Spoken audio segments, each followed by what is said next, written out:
Esse é um texto clássico para se explicar o que é fé, né? Geralmente, quando a gente quer explicar o que é fé para o novo convertido, qual é o texto que a gente usa? Hebreus 11:1. A fé é o firme fundamento das coisas que se esperam e a prova daquelas que não se veem. Esse é um texto bem clássico. E o que eu quero dividir com os irmãos são os 3 pilares bíblicos que sustentam a fé.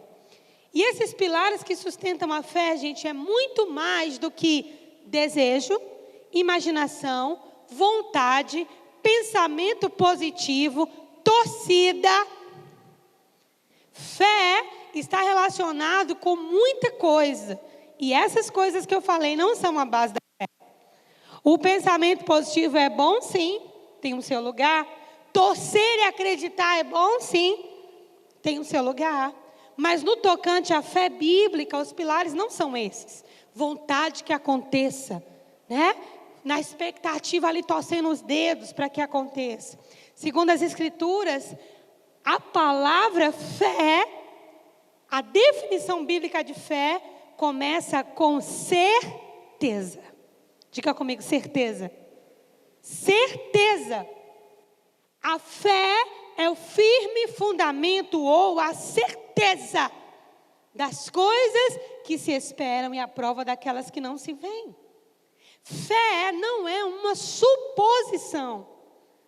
Fé não é algo que a gente tem vontade que dê certo e por isso a gente diz que vai acontecer. Não que seja errado você desejar que algo dê certo. Mas, biblicamente falando, as coisas não acontecem só porque a gente quer que elas aconteçam. Biblicamente falando, Deus não faz as coisas só porque a gente deseja que Ele faça. O meio pelo qual Deus opera é através da fé. Qual é o primeiro pilar sobre fé? Certeza. Aí, irmãos, quando a Bíblia diz que o justo vive pela sua fé, a gente aprende que a gente só deve caminhar num ambiente de certeza. Amém? Se o justo vive pela fé, diga comigo bem alto. Se o justo vive pela fé, e a fé é certeza, o justo deve andar somente quando tem certeza. Amém? Se fé é certeza, o justo que vive pela fé precisa andar num ambiente de certeza. Esse ambiente de certeza é um ambiente de fé. Eu não estou falando de um ambiente de estruturas mentais, sofismas antigos. Esse ambiente que é mais um cárcere do que outra coisa. Estou falando de certeza por meio da palavra de Deus. Jesus disse assim, olha, eu estou indo para o Pai, mas eu não vou deixar vocês órfãos. Eu vou enviar para vocês quem? O Espírito da verdade, o Consolador, que o mundo não pode receber, mas vocês podem, porque Ele está convosco e habita dentro de vós. Jesus disse, esse Espírito da verdade vai lembrar vocês de tudo que eu tenho ensinado. Não foi assim que Ele disse? O Espírito da verdade vai lembrar vocês tudo aquilo que eu tenho ensinado e vai guiar vocês na verdade. Amém, irmãos? Na verdade. Como é, pastora, que a gente anda num ambiente de certeza? Como é que a gente tem certeza? A gente só tem certeza quando o Espírito Santo está nos guiando e o Espírito Santo nos guia num ambiente de verdade. Amém, irmãos? Verdade, há uma tradução para verdade que é como se fosse luz plena, ausência de escuridão, completamente claro. Muita gente está andando errado na casa de Deus. Não é porque elas não creem em Deus, mas elas não conseguem trazer essa fé para a vida delas. A Bíblia não diz, irmãos, que o justo só deve crer. O justo só deve crer. Não, a Bíblia diz que o justo deve viver pela sua fé. Na verdade, Jesus disse o quê? Os demônios creem e eles tremem de medo. De tanto que eles creem, eles tremem. Nós não fomos chamados, irmãos, para crer em Deus, porque crer por crer, os demônios creem também. Nós somos chamados para viver aquilo que nós cremos. Essa é a nossa diferença com os demônios, amém? Eles creem, mas não fizeram nada com aquilo que eles creram. Nós cremos e vivemos. Por isso que nós não fomos chamados para crer numa perspectiva intelectual. Embora o entendimento seja necessário, eu vou chegar lá. Mas agora, nesse primeiro momento, esse primeiro pilar, a fé é uma certeza. Uma certeza que está pautada na verdade. E você chegou naquela verdade conduzido pelo Espírito Santo. Não há trevas, a ausência de escuridão, está tudo claro. Aí você caminha na verdade, você caminha na certeza, você caminha em fé. Percebe que não tem nada a ver com pensamento positivo, vontade que dê certo e coisas assim?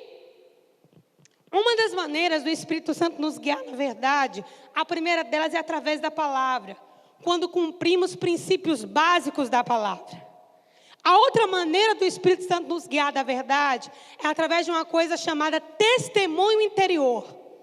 A Bíblia diz, irmãos, e a igreja precisa aprender mais sobre isso. Quase ninguém fala sobre testemunho interior. Mas a Bíblia diz que o Espírito de Deus testifica com o nosso espírito que somos filhos de Deus. Eu vou te perguntar, por que você acredita que é filho de Deus? Porque você ouviu alguém dizer? Porque na igreja todo mundo diz que é filho de Deus? Porque as pessoas à sua volta dizem que você é filho de Deus? Porque culturalmente todo mundo é filho de Deus? A única razão segura para você crer que é filho de Deus é se o Espírito Santo te convence e diz, se ele testifica no teu espírito que isso é verdade sobre você. O que é uma testificação? É o Espírito Santo testemunhando no seu interior. Pode ir que eu estou junto. Dá para compreender? Pode ir que eu estou contigo. É um testemunho interior. A igreja precisa aprender como noiva do Cordeiro que não deve mais caminhar num ambiente de sombra, irmãos. Eu não digo nem um ambiente de trevas, porque um ambiente de trevas é uma coisa que é óbvio. Amém? Um ambiente de trevas é uma coisa que é óbvio. Mas a Bíblia diz que Jesus veio e aqueles que estavam na sombra da morte viram uma grande luz. Os que estavam na sombra da morte. Ou seja, eles não estavam nas trevas, irmãos. Eles estavam na sombra. Mais perigoso do que as trevas são as sombras. E a gente precisa entender que Jesus chama a igreja, a sua noiva, para andar num ambiente de verdade, de clareza total, de ausência de escuridão, de fé.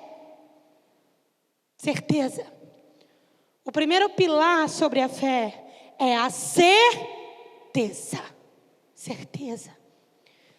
Aí a gente segue lá, não se preocupe que eu não vou ler todos os versículos de Romanos 11, viu? Ora, a fé é a certeza das coisas que se esperam e a prova daquelas que não se veem. Foi por meio dela que os antigos receberam bom testemunho. Sabe um outro pilar sobre a fé, irmãos, que é importante a gente considerar? Que fé é mais do que aquilo que cremos, é o que as pessoas veem em nós. Eu vou dizer de novo. Fé é muito mais do que aquilo que dizemos que cremos. É aquilo que as pessoas veem em nós. Você concorda que Noé foi um homem de fé? Por que ele foi um homem de fé? Porque ele construiu um barco quando o barco não existia e chuva não tinha caído ainda. Aí você sabe que ele é um homem de fé. Por que Abraão, como o pastor Igor leu aqui, foi um homem de fé? Porque só com muita fé, irmãos, para subir com o menino, para sacrificar em cima. E a Bíblia diz, acreditando que Deus era poderoso para o ressuscitar. O que é que mostra que alguém tem fé? As palavras dela, em parte. Mas o testemunho fala mais. E agora eu não estou falando para você se sentir num ambiente de condenação. Estou falando para você vir para um ambiente de inspiração. O evangelho não é um ambiente de condenação, irmãos. O evangelho é um ambiente de inspiração. À medida que você é inspirado pela palavra, a tua vida começa a inspirar pessoas. Não tem como, você só exala do perfume que você recebe. Amém? Não tem como. Se você olha para a palavra, você só enxerga a condenação, você só vai exalar a condenação para o povo. Mas se você olha para a palavra e você sente justificação, tua vida exala justificação. Então testemunho não é sobre condenação. Testemunho é sobre inspiração. Você vai inspirar outros a partir daquilo que você foi inspirado. O apóstolo Paulo, escrevendo em uma das igrejas, ele disse assim: irmãos, eu quero que vocês sejam consolados e consolem os outros com a mesma consolação que nós temos sido consolados. O que Paulo está dizendo isso? Eu estou consolando a igreja com a mesma consolação que eu recebi do Espírito Santo, porque ele estava preso. E essa igreja que recebeu a minha consolação, que eu recebi do Espírito Santo, vai consolar outros. Em outras palavras, inspiração. Aquilo que você inspira, você exala. Então, quando eu falo sobre testemunho, não é para te condenar, nem me condenar. Quando eu falo sobre testemunho, é para a gente se inspirar. Você tem que olhar para Hebreus 11 e se inspirar. Amém? Então, outro pilar importante da fé, irmãos, é o nosso testemunho com relação à fé. Não estou falando sobre fazer gestos de fé. Há uma confusão sobre isso. Tem gente que pensa que fé é ir lá e abrir o mar vermelho, irmãos. Fé é deixar o trono de Faraó e ir para o deserto cuidar de cocô de ovelha. Esse foi o primeiro passo de fé de Moisés, entende? Fé não é bater na rocha e sair água simplesmente. Fé é deixar um lugar luxuoso, irmão Martins, com tudo a seu dispor, com todas as regalias de um príncipe, para passar 40 anos no deserto, sozinho, suado, fedendo, sem luxo nenhum. A gente precisa trazer fé para uma coisa mais próxima. Não quero abrir o mar vermelho se você não consegue deixar o mínimo de luxo. Ok? Então vamos voltar para a palavra aqui. Fé tem a ver com testemunho. O que a minha vida tem inspirado pessoas? O que as pessoas olham para mim, no que elas se inspiram? Esse é o meu testemunho de fé. Qual é o testemunho de fé de Abel, que esse autor aos Hebreus vai destacar? Ele vai dizer: Abel, ele deu maior sacrifício do que Caim. O que foi que o autor da carta aos Hebreus se inspirou em Abel? O sacrifício melhor, o sacrifício perfeito. Amém? Agora, o que as pessoas vão se inspirar em nós, irmãos? Eu quero que alguém olhe para mim, irmão, e se inspire com a minha vida. Eu preciso disso. Porque eu olho para Jesus e eu me inspiro com a vida dele. E eu preciso que as pessoas se inspirem com a minha vida também. Evangelho é inspiração, irmão, não é imposição. A religião impõe, Jesus inspira. Amém? Jesus inspira. E inspira sem mordaças e sem cativeiro. Ele inspira com liberdade. Então a gente tem a certeza como um fundamento da fé, como um pilar da fé. Nós temos agora o testemunho como um outro pilar da fé. Testemunho, lembrando que não é para te condenar, mas é sobre o que os outros se inspiram ao te enxergar. Amém? E nós temos mais uma aqui. O penúltimo. Pela fé, Abel ofereceu a Deus sacrifício superior. Diga comigo, sacrifício superior. Diga de novo, sacrifício superior. Diga, sacrifício mais excelente. Não há fé sem sacrifício. Compreende? Não há fé da mente. Não há fé sem sacrifício. Você não pode dizer que você crê em Deus se você não está disposto a se sacrificar. Abraão, o homem que foi chamado como pai da fé. Por que Abraão é chamado como pai da fé? Pela sua disposição de sacrificar Isaque. Não existe fé sem sacrifício, ainda vou mais longe, sem sacrifício superior, sem sacrifício excelente. Amém? Não é sacrifício de matar uma barata, irmãos. Sacrifício mais excelente. Fé está intrinsecamente ligada a sacrifício. A Bíblia diz assim, Jesus falando para os discípulos: se a justiça de vocês não exceder, e muito, a dos fariseus, de nada a justiça de vocês vale. Vou dizer de novo.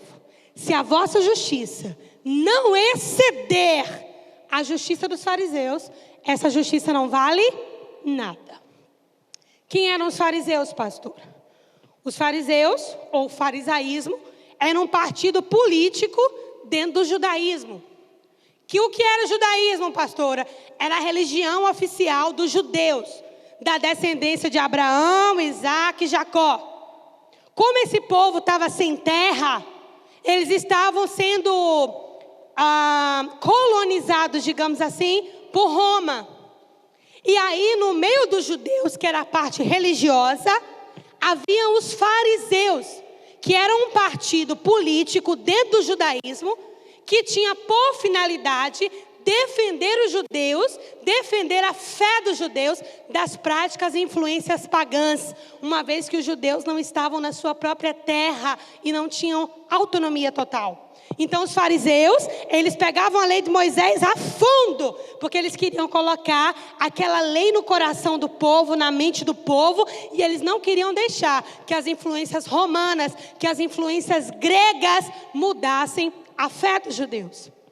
Aí é desses caras que Jesus está falando. Se a justiça de vocês não exceder a desses fariseus, essa justiça não vale de nada.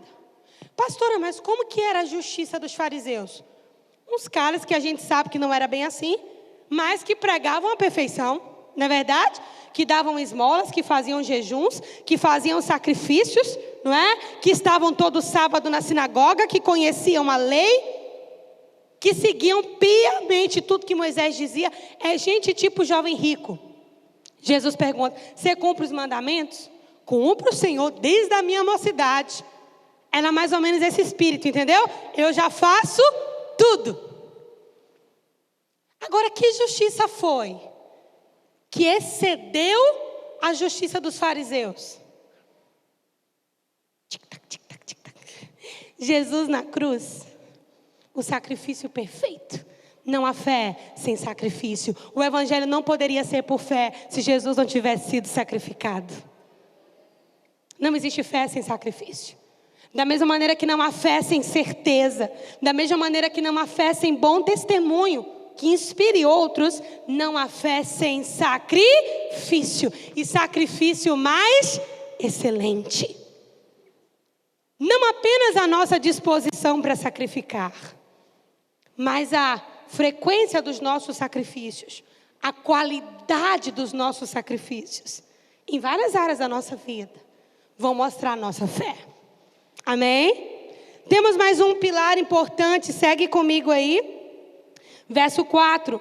Pela fé Abel ofereceu a Deus um sacrifício superior de Caim. Pela fé ele foi reconhecido como justo quando Deus o aprovou. Sabe qual é o outro pilar com relação à fé? Diga comigo: aprovação de Deus.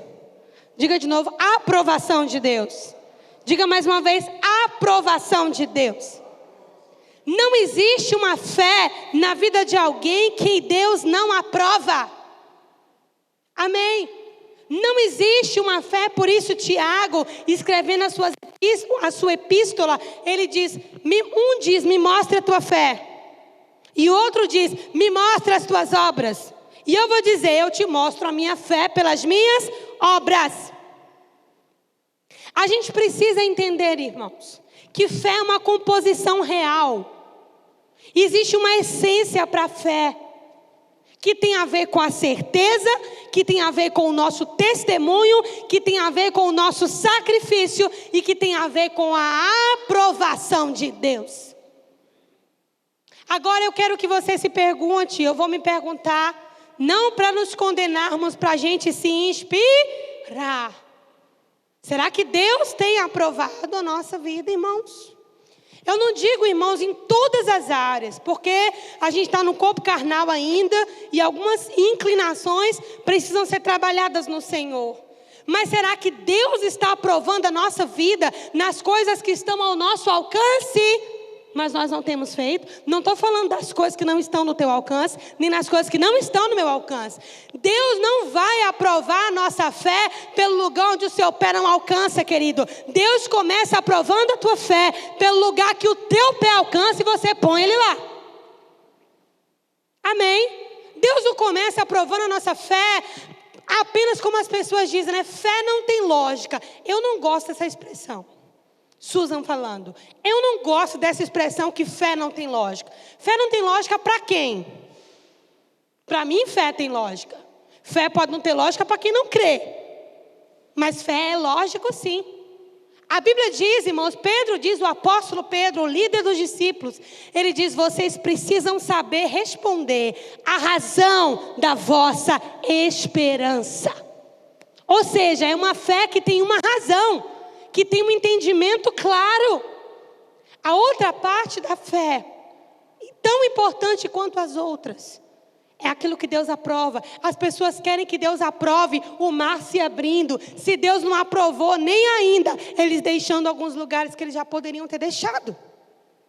Deus começa aprovando a nossa fé. Diga para a pessoa do seu lado, olhe no olho dele e diga, Deus começa aprovando a tua fé pelos lugares onde você alcança, não nos lugares que você não alcança. Quando você for fiel nas coisas que você alcança, Deus vai pôr os teus pés pela tua fé num lugar onde você jamais alcançaria. Mas Deus começa te aprovando pelos lugares que teu pé alcança, pelas coisas que você sabe fazer, pelas coisas que você tem condição de realizar, pelas coisas que você não se omite a fazer. Amém, irmãos? Tá ao alcance da sua mão. Por fim, a Bíblia diz, pela fé entendemos que os mundos pela palavra de Deus foram criados. Diga, pela fé entendemos que os mundos pela palavra de Deus foram criados. Diga, o último pilar da fé é o entendimento. Entendimento. Você precisa entender por que você crê.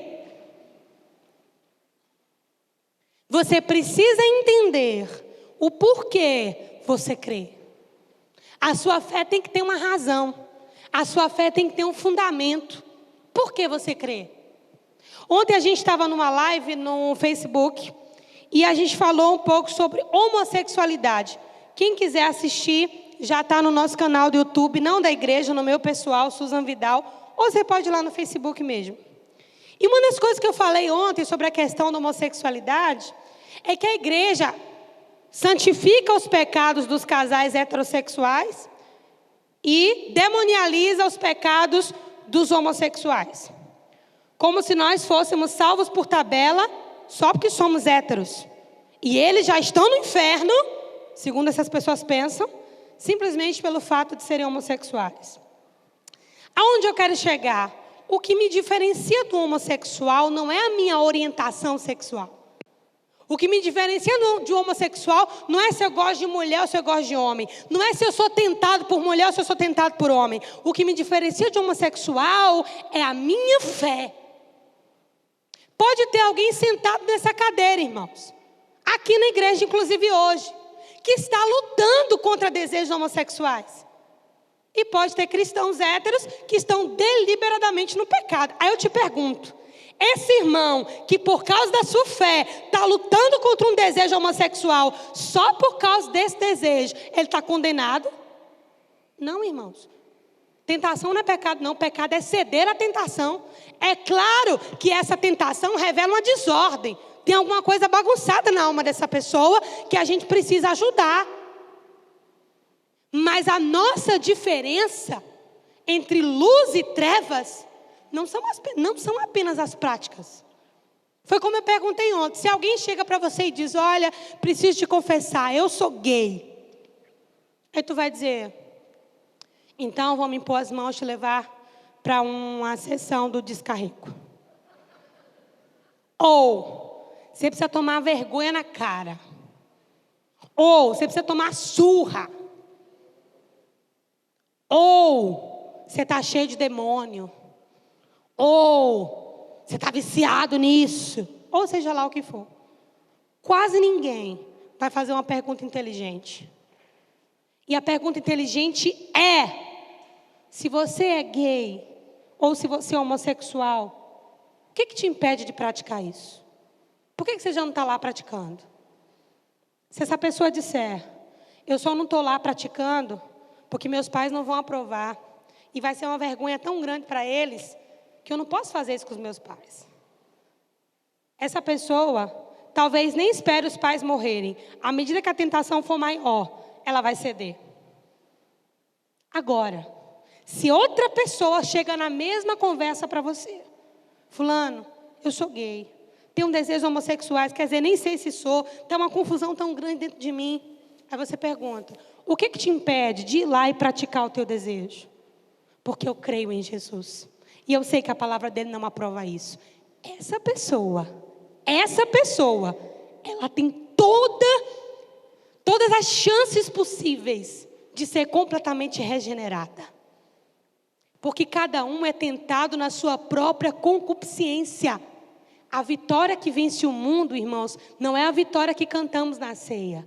A Bíblia diz que a vitória que vence o mundo é a nossa fé.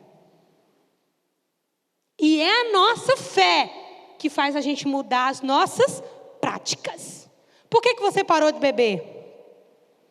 Você parou de beber porque você aprendeu que os bêbados não herdarão o reino dos céus. Por que você parou de adulterar? Porque você creu que a palavra diz que os adúlteros não herdarão o reino dos céus. Você está mudando de atitude por aquilo que você crê.